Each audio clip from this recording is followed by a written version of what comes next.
Hello folks, welcome back to day 2 of the Hypostatic Symphony event. Today, we have the Enamel Q boss. For this challenge, you get bonus damage from Fischl, Xingqiu, Keqing, and Albedo. For the modifiers, we'll start with all the ones that increases the boss's damage. The noticeable difference today is instead of moving 20% slower, you will consume more stamina while sprinting and dashing. The resistance of the boss is also different. This time it's Electro and Pyro. Since I'll be using a Razor carry who's primarily a physical DPS, I'll turn both of those mods on. And I always activate a time and HP modifier to get the bonus points. Since my Fischl and Xiangling is so weak and barely do any damage, I'll just go without them. I don't really have anyone else that's free to play on this account that does good sub DPS, so I'll just use Razor and Benny Boy.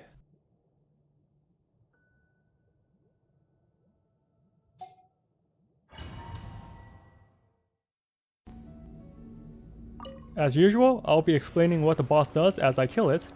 As a bonus, after the kill, I will show how to avoid all the attacks individually as well.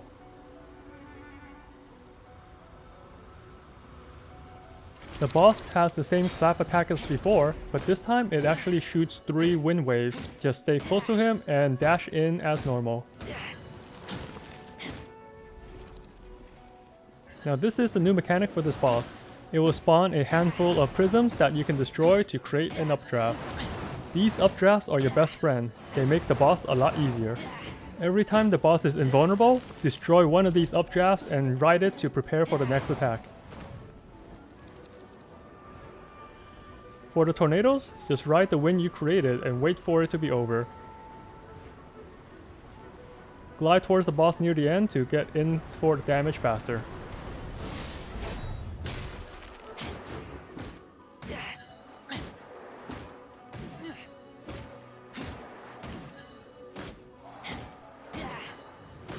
Remember, once the boss is untargetable, destroy one of the prisms to create another current.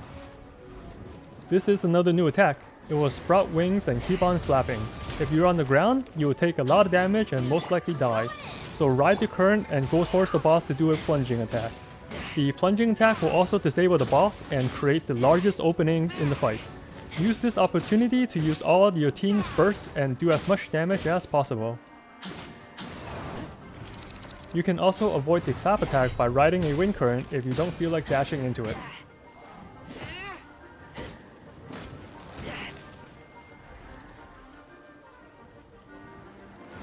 Every now and then, it will spawn more prisms for you to destroy, so don't worry about killing them.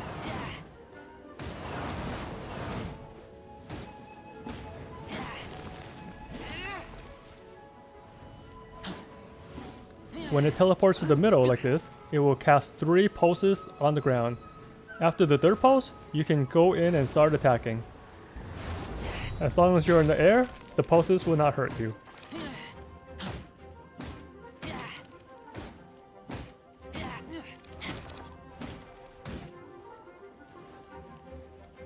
This suction attack is probably his most deadly attack. If you're stuck on the ground, he will vacuum you in and you will take continuous damage the whole time. If you prepped an air current before he does this, then just stay on it until he explodes. After that, plunge down and attack.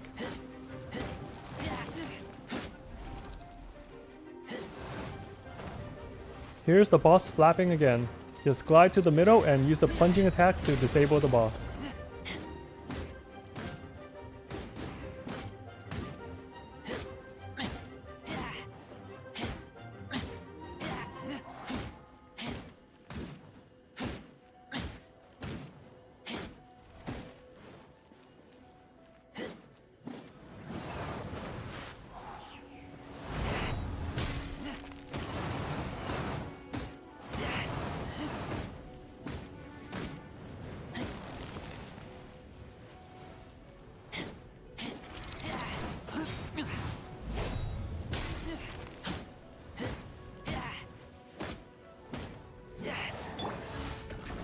The final phase is pretty similar to the normal version.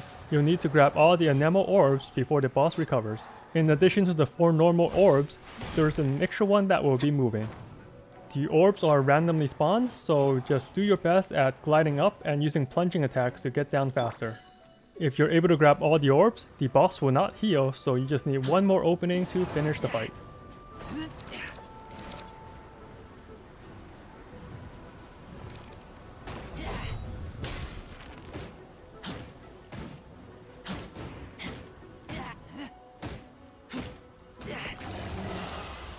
And there you go, 3240 with my Razor and Benny duo.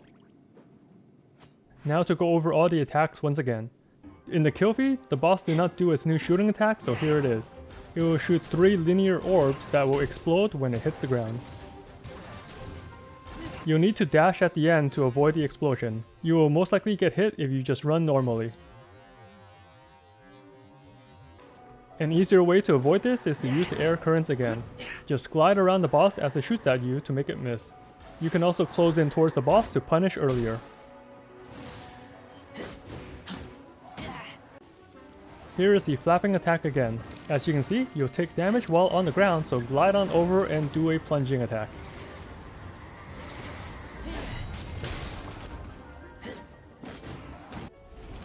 Here's the clap attack. You can see it shoots 3 additional anemone projectiles, but you can just dash through or glide over to avoid them. For the tornado attack, you can either glide on the current and wait it out, or stay on the ground and try to dodge it. In this fight, the tornadoes seem to move faster, so it will be a little harder to dodge him on the ground.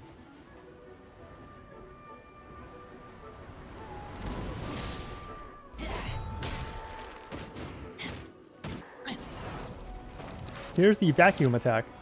As you can see, I'm taking damage if I'm touching the ground, so make sure to glide to avoid the damage. Once it explodes, go ahead and punish. When it goes to the center of the room and stays on the ground, it will do 3 pulsing attacks. Stay in the air to avoid all 3 pulses and then punish. And that's it for day 2. Like, comment, and subscribe if these guides are helpful. Thanks for watching and have fun with this event, Traveler.